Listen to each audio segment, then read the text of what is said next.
Spam-A-Lot at the Farmington Civic Center June 8th through the 18th. Find tickets at fmtn.org/shows. KSJE is supported by San Juan Regional Medical Center. The caregivers of San Juan Regional Medical Center are committed to bettering the quality of life, health, and care of individuals, families, and our communities. Life is their sacred trust. Better is their mission. Here is their home. San Juan Regional Medical Center, improving the health of the Four Corners since 1910.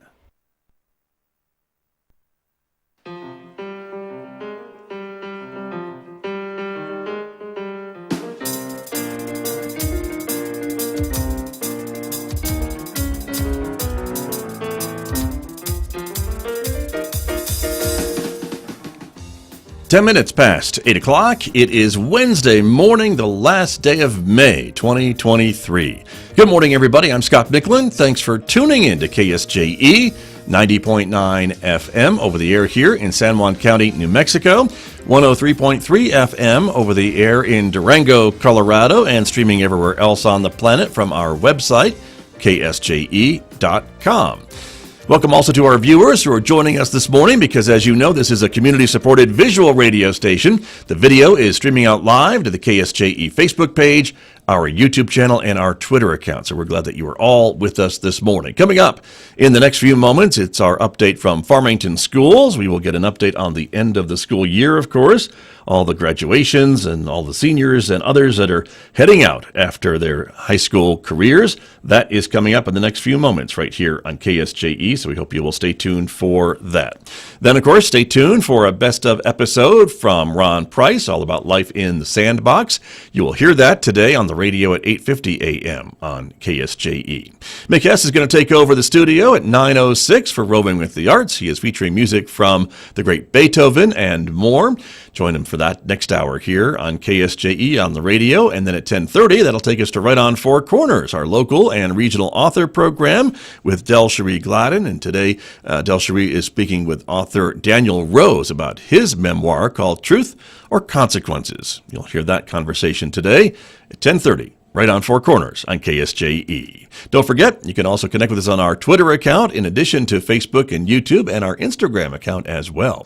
Outside our studios here at San Juan College, it is mostly cloudy so far.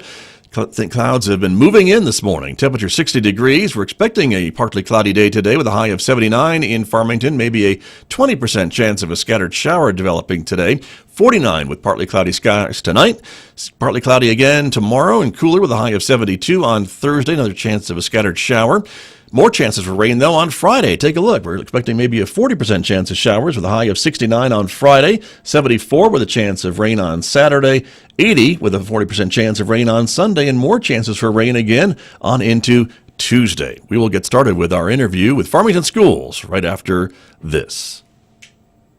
KSJE is supported by San Juan Regional Medical Center.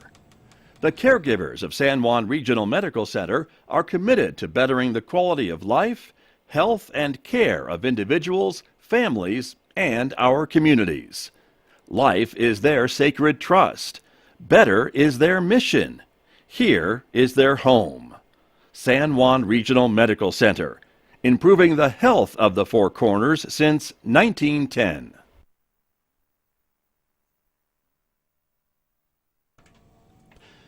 Joining me here in the studio, my guest from Farmington Municipal Schools, Superintendent Cody Deal, is back in the studio with me. Mr. Deal, good morning. Thanks for being here. Good morning, Scott. Thanks for having us. You bet. Good to have you here. Also joining us here in the studio this morning is Hope Trujillo. She is the mental health coordinator with Farmington Schools. Good morning to you. Good morning. Thank you for being here. And Stacey Chang is here. She's the director of nursing and student wellness for Farmington School. Good morning to you. Good morning. Thank you all for being here this morning. We appreciate that. Mr. Deal, let me start with you a little bit about some of the things that have been going on at Farmington Schools recently. You had some career days at some of your schools, I know, which is always important for your students to hear about careers and hear from folks who are in those careers, right? Yeah, absolutely. And so I know we've talked a little bit about it before. We talk about career pathways and setting our kids up and to learn more about their future and what they want to do. So yeah, we've had some of our elementary schools starting and have some career days and having people come in and talk, our mayor, our chief of police, and then of course different professions come in and starting that process of having kids think about what it is that they want to do with their future. And so exposing them to different careers and things that happen in our community where they see things going on is a great thing. And we had a couple, and it happens at a lot of our schools, but highlighting a couple at McKinley Elementary and Esperanza Elementary, they've taken it to another level.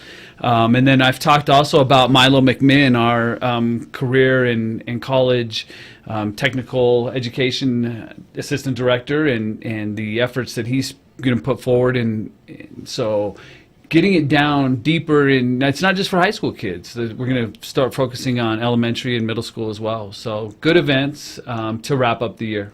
Very good. And it really gets the kids involved, I would say, too, right? When you have folks coming in talking about their different careers and start them thinking maybe about what they want to do when they finish school. Yeah, absolutely. It's funny because this has been going on forever, right? And we always, when we're growing up, what do you want to be? What do you want to be when you grow up? A policeman, a fireman, a lawyer, a doctor. So having these folks from our community come in and talk about our community and what they do is certainly a positive relationship with our students. Right. Gets them thinking. Right. Very true. You also had a moving on ceremony at Hermosa Middle School, right? We did. We had back last Monday, did Hermosa, and we also did Tibbetts last Tuesday as well. So a couple of our middle schools have done this moving on ceremony, and it's a neat event where they invite the high school principals in and recognize students and let them know that maybe we're closing one door of their academic career, but another one is opening. And our principals come and shake their hands and let them know. Rocky Torres was at the Hermosa Middle School event and welcomed them and started to build that relationship with those students. And then at the Tibbetts ceremony, they actually identify, it's really neat, they identify where the kids are going to school, and they actually hand them my graduation announcement.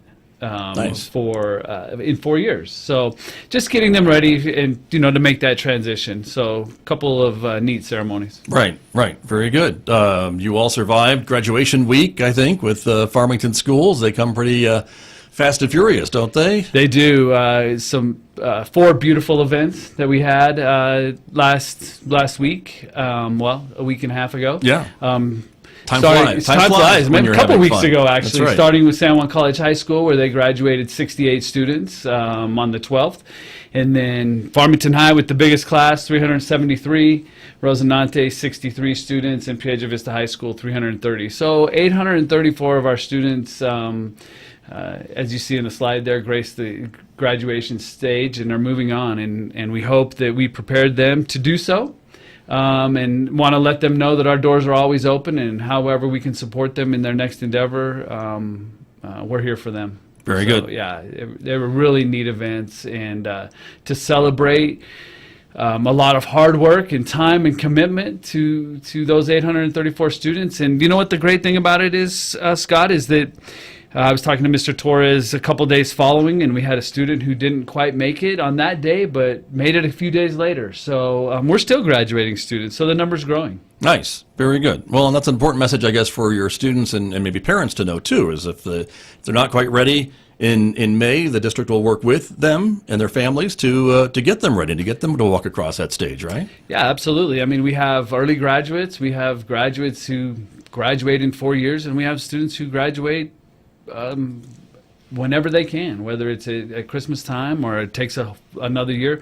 Ultimately, when it's all said and done, we want to support them and get them across that stage. All right. Very, very good. Some of the other updates that you were here to share with us this morning, Project Search graduation too? Yeah, it was a neat event.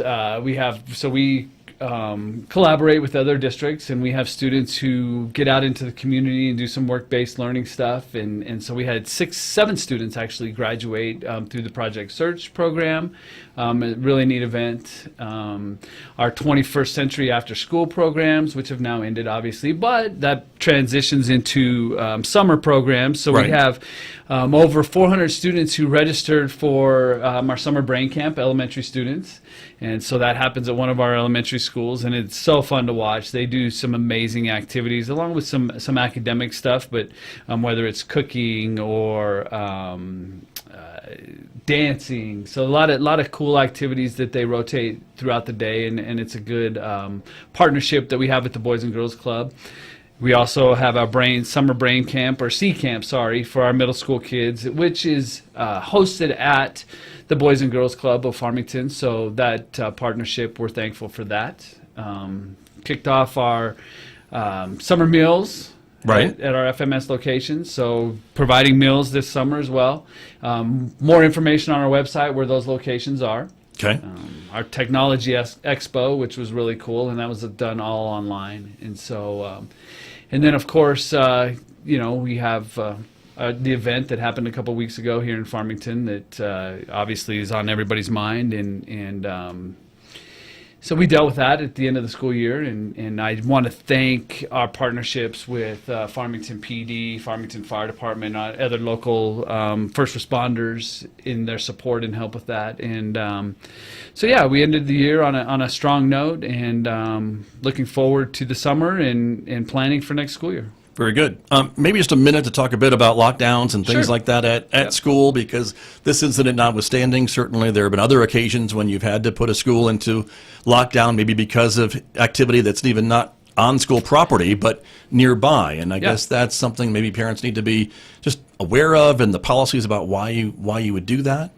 Sure, and typically what happens is something, more often than not, it's something that's happening in the school community or around the school where we go into a preventative lockdown or emergency lockdown. So a preventative lockdown is where the threat is outside of the school, and so we lock the school down to keep the threat from coming in. And then an emergency lockdown is when the threat is actually inside of the school. So 2 different types of lockdowns. But yeah, even after our incident on May 17th, we had, I think the very next day, we had an incident down by one of our elementary schools where they were, police were looking for an individual. And so we go into preventative lockdown so everybody knows that, there's something happening in the area. Right, and for parents, I mean, they get a separate notification. Do they not usually when that happens if they're signed up for that service? I guess. Yeah, and that's the hard part about these events is that it happens so fast and information is spread so quickly throughout social media that we do the best we can with the information that we have, and we try to update as soon as possible. So whether it be via email, our text messaging, robocalls. So we get a lot of phone calls, and we get a lot of upset folks who we're not maybe answering the phone, but what they need to realize is that we're trying to protect our students, and we get the information out as fast as we possibly can. Right, but those are the methods that you use, right? So obviously following the official Farmington Schools social media pages would be the way to get the official information, or those texts or emails or robocalls or what have you. But to see someone's cousin's grandmother's milkman posting something may not be accurate information. That's right, and we know that's the nature of the times that we're in, right? We get a lot of people posting on their social media pages on speculation of what's happening. So yes, I would encourage folks to keep calling, right? Call us directly and report information, or call the police.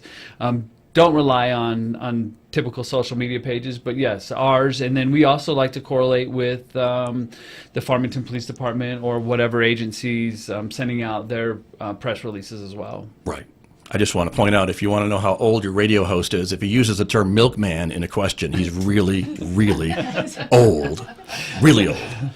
Man, but you knew what I was talking about. I do. Okay. All right. Very good. Thank you very much for that. I don't know how old you are. Well, I'm old. But I remember having milk delivered to my house. All right. Well, I appreciate the solidarity. So thank you. Thank you, Mr. Deal, very much. Let me move on, though, to talk about mental health at schools and the work that the district is doing for all students, no matter what time of year. And that brings us, our other two guests are here with us this morning, Hope Trujillo and Stacy Chang. So again, thank you both for coming in and talking with me about this really important issue, because we know students are going through a lot. No matter how old they are, there's a lot maybe going on when they're not at school, from home, and things along that line. So I guess that's where I'd like to start by talking a bit about how you are both able to work with these students who maybe present with very different issues compared to their colleagues in school. I don't know which one of you'd like to start with that question. Stacy? Sure, I can go ahead and start. Okay, thank you. So part of our district initiative, and it's a priority in all schools, is our high reliability school strategic plan. And that is to provide a safe, supportive, collaborative environment for all of our students. So really what that means for us is that we have many people positioned in the schools to help our students. So we have social workers, counselors, and nurses in every single school that are available to support our students and any needs that they might have, whether they're physical or mental health. For our educators, we provide a second step curriculum and something called zones of regulation that is an enhancement to that curriculum, but that's a requirement at all levels. So that's a way that we empower our teachers to help support, recognize, and then if the need is beyond what they can provide in the classroom, that child can be referred out for services. We have a district behavior coordinator that also can help in the classroom with some de-escalation and some recognition if we need to move our students on again for that higher level of support. We've certainly recognized a need for increased mental health support, especially coming back from COVID and kids adapting to environments and being back together. Adults adapting as well. So we do provide mental health services for our teachers as well through our Lions program. So I really feel like we try to do a good job to be preventative and proactive. There's a lot of trainings that we do with the students. We do an SOS training at the beginning of the year, which is signs of suicide. Hope and her amazing social workers coordinate that. It's focused on 6th and 9th graders with touch-ups, 7th, 8th, 11th, 10th, 11th, 12th. So we can help identify those kids if they have a need. And so I really feel so lucky that the district has supported having a social worker in every school along with the counselors. It's been a huge asset in helping us try to identify and help kids earlier. Right. Very good. Hope Trujillo, let me turn to you about that program that Stacy Chang was mentioning. Tell us a little bit more about that. The SOS program. So yes. That stands for Signs of Suicide, and what's great is it empowers our students to know how they can recognize, to learn how they can recognize perhaps warning signs not only in themselves but in their friends, their own family. And what we are trying to instill in them is just an acronym, kind of a basic idea of ACT, and basically A stands for acknowledging, letting them know that, hey, if you're concerned about someone, hey, I noticed some things going on, are you okay? The C stands for care, and that just coming to someone saying, hey, are you okay, is a sign of caring. And then T, helping them understand, let's get them to a trusted adult so that they can get them the support. And that's the message we're instilling for our students and also our staff members as well. Right. And as Stacy Chang was mentioning, coming out of COVID, certainly that was a lot of stuff to dump on kids and adults and everybody really for an extended period of time. And I don't think it's beyond the pale to say that folks may still be suffering from some of the effects of lockdowns and just not being able to do what we want to do, or even still the threat of getting sick or what have you. Is that still stuff that folks are dealing with as well? Absolutely. Our mental health providers continue to have students that are struggling not only with just their own maybe anxiety or worry about coming back to school, but also a lot of grief. a lot of our students lost a lot of family members, and I appreciate that our district really supports and truly honors mental health and has our providers in all of our schools. And this is vital work, and we couldn't do it alone. We are grateful that we have each other within our district, but also the community at large. When there are incidents that occur out in the community, crisis, tragedies, we can also rely on our community members, such as Aztec schools, Bloomfield schools. They are always there to offer support to us. Our community like Department, Office of Emergency Management, DOH. Right. A lot of cooperation, it seems, between all the districts and other entities in the county. Is that what you find? Absolutely. And again, it's vital to help us. This is difficult work, and we can't do this alone. Right. I would think that not every district has these resources available for their students and staff. This is something that's somewhat unique to Farmington schools. Mr. Deal, is that something that, because from a money standpoint, I guess, right, you need resources to be able to have folks like Hope and Stacy on staff, don't you? Obviously. Yeah, and I think our area in this county, they've all done a good job of identifying these resources and providing them to their school communities. The other thing is that we have a great partnership with our area districts, and we support one another. So in times of crisis and in times of need, we may call upon other districts to support us, or they call on us to support them. So if they don't have the resources, we share.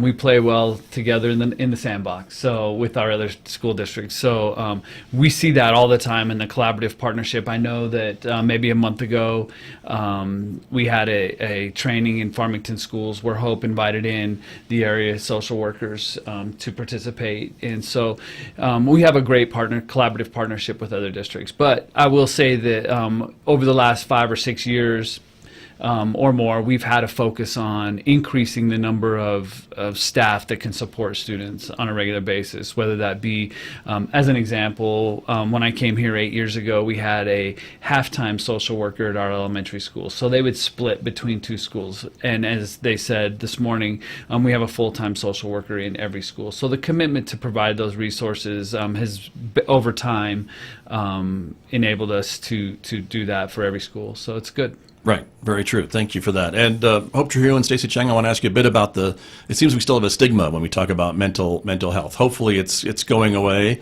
It maybe not be going away fast enough for a lot of folks, but is that still kind of what you find in the work that you do, that that maybe families don't like talking about it, or just takes a while to get them to understand maybe what's going on? I think that there are a couple of factors at play.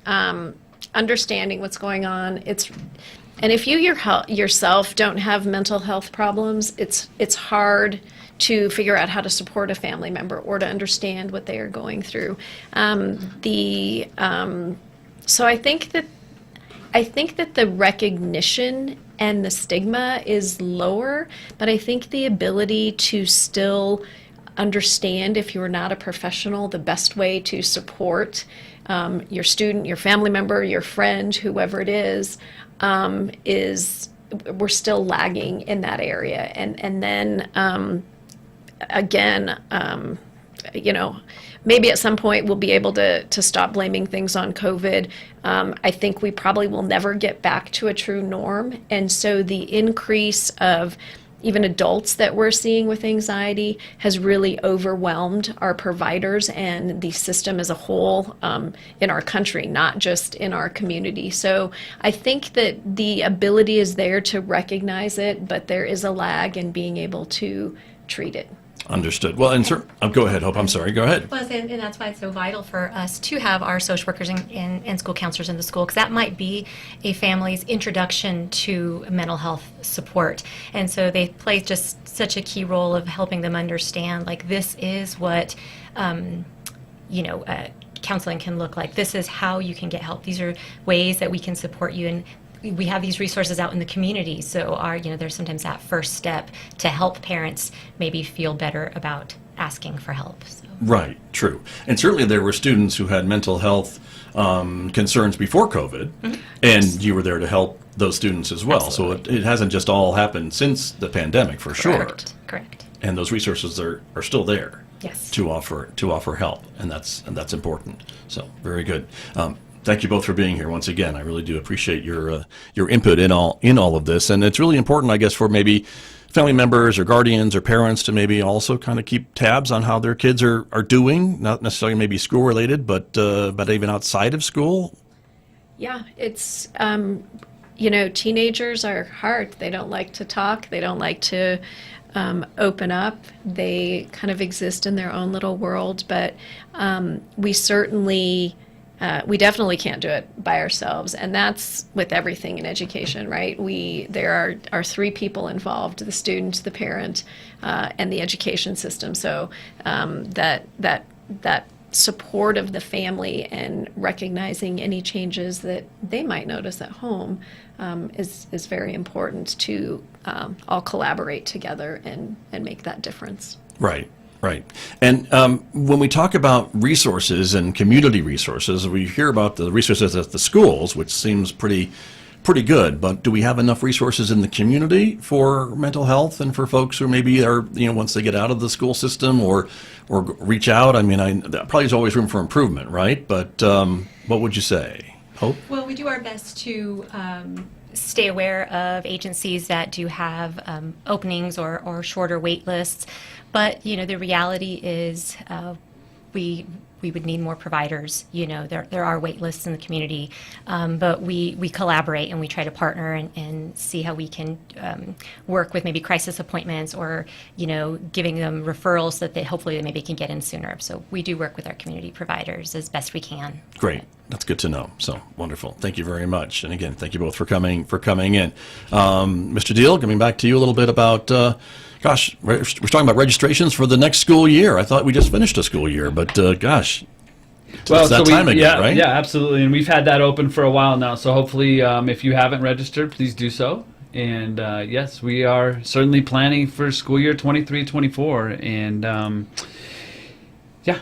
Right. And so now is the time, I guess, right, to get students registered, as you mentioned. For students that are moving from one school to the other, there's been some ceremonies and what have yous, but it's always an exciting time to see folks. Any advice for folks over the summer break? Again, we don't want that summer slide, right? We want to try to prevent that. Yeah, so whatever you, like I said, I talked about our summer programs, and certainly keep reading.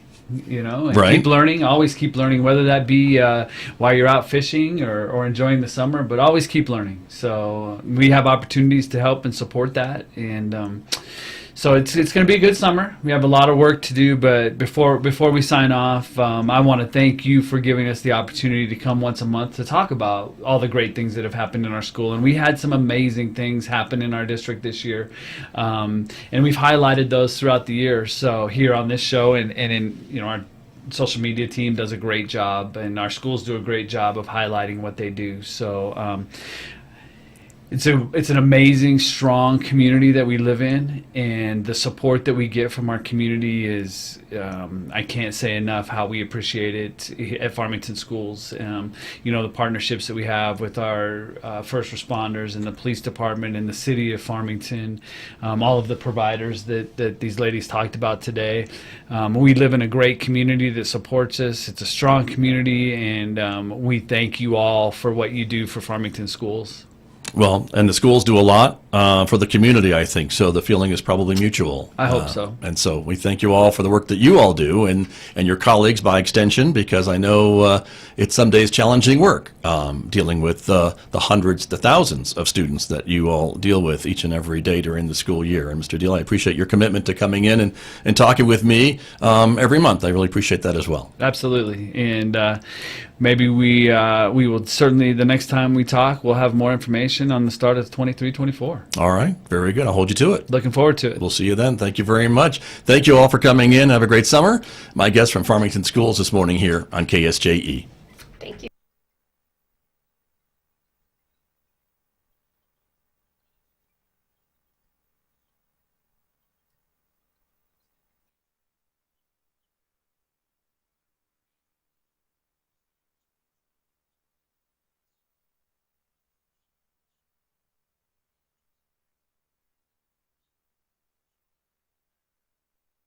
Duke the T-Rex as he roams the grounds at Visit Farmington's free Joel Jamboree and Adventure Expo in Farmington, New Mexico on Saturday, June 10th from 10 a.m. to 3 p.m. Off-roading, mountain biking, water sports, disc golf, art, and more make up this jolt-worthy event celebrating all the ways to play in Farmington. Don't miss out on family-friendly activities, food vendors, and presentations on the Bisti Badlands and outdoor recreation, all at the Farmington Museum and Visitor Center. Visit farmingtonnm.org for more details and mark your calendar to come play with us.